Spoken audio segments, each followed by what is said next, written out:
ഈ ജൂത കല്യാണം നിർത്തിവെക്കാമായിരുന്നില്ലേ?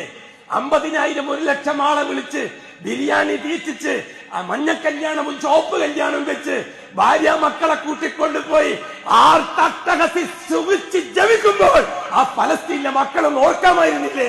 ഒരു 5 or 10 ആളെ കൊണ്ട് കല്യാണം നടത്താമായിരുന്നില്ലേ? നിങ്ങൾ കൊറോണന്റെ സമയത്ത് നടത്തിയതുമല്ലേ? നിങ്ങൾക്ക് എന്ത് താല്പര്യമാണ് ഫലസ്തീനോടുള്ളത്? ഞാൻ ചോദിക്കുന്നു.